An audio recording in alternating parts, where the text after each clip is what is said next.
আসসালামু আলাইকুম। আশা করি সবাই ভালো আছেন। আমি আল্লাহর রহমতে এবং আপনাদের দোয়া ভালো আছি। আজকে আমি এই আমাজন বোরকাটা আপনাদের কাটিং শেখাবো।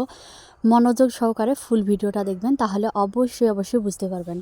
শুরুতে আমি এখানে কাপড় একটাকে লম্বা এক চড়ায় চড়ায় ভাঁজ দিয়ে নিচ্ছি, যেহেতু পানা বেশি চড়ায় চড়ায় ভাঁজ দিয়ে নিচ্ছি। এখানে শেষতোটা হবে 9 ইঞ্চি, তার জন্য আমি 10.5 ইঞ্চি নেব এক্সট্রা। আর বডি হচ্ছে গিয়ে আপনার এখানে 46 ইঞ্চি, সেজন্য আমি এখানে 46-এর জন্য 12.5 ইঞ্চি নিব। 12.5 ইঞ্চি এক ইঞ্চি বেশির জন্য 13.5 ইঞ্চি নিব। এখানে শুরুতে কাপড়টাকে আমি এখানে ভাঁজ করে নিয়েছি। এখন দেখেন এখানে আমি শেষদোর মাপে কেটে নিচ্ছি। সুন্দর করে ফিনিশিং করে কেটে নেবেন, তাহলে দেখতে খুব সুন্দর হবে। এভাবে করে কেটে নিব। এখন গলার দিকে যাচ্ছি। গলা আমি এখানে 3 ইঞ্চি নিলাম। পুট গলা 3 ইঞ্চি। গলা আমি এখানে আড়াই ইঞ্চি নিলাম।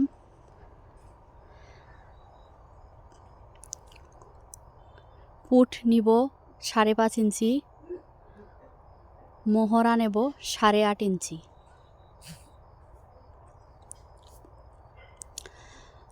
তারপর কমর নিব বডি, এখানে তো কোনো কমর আসতেছে না। বডি এখানে আমি 13.5 ইঞ্চি নিলাম।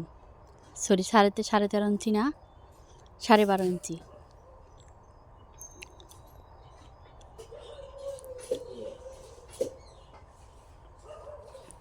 এখানে বডির মাপে নিলাম 4 ভাগে ভাগ করে 1 ইঞ্চি এক্সট্রা, সেটা আপনারা জানেন। গলা এক্সট্রা এক পাটটা কেটে নিলাম, আর এক পাটটা কেটে, যেহেতু আমি এখানে কলার দিব এক দিকটা কেটে নিলাম। এখন হাতার দিকে যাচ্ছি। হাতা একটা চড়ায় চড়ায় ভাঁজ দিয়ে নিলাম।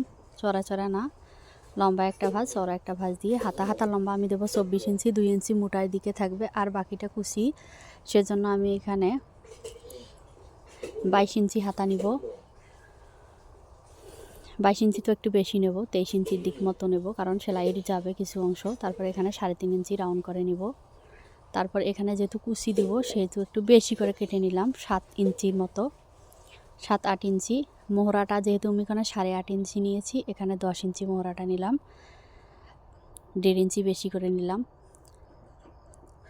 এখন চলে যাচ্ছে এক্সট্রা কাপড়ের দিকে, যেটা আমি আর কি ঘেরের মধ্যে রাখবো, সেটা ঘেরে লম্বার মাপে নিয়ে আমি নিচের 2 ইঞ্চি এক্সট্রা করে নিলাম, নিচে 1.5 ইঞ্চি, উপরে 1/2 ইঞ্চি। এভাবে করে দুইটা পার্ট কেটে নিব। খুবই সহজ কাটিং, সেলাইও আল্লাহর রহমতে খুবই সহজ, আপনারা পাবেন। আজকের মতো ভালো থাকবেন, সুস্থ থাকবেন। নেক্সট ভিডিও নিয়ে আসবো। আল্লাহ হাফেজ, আসসালামু আলাইকুম।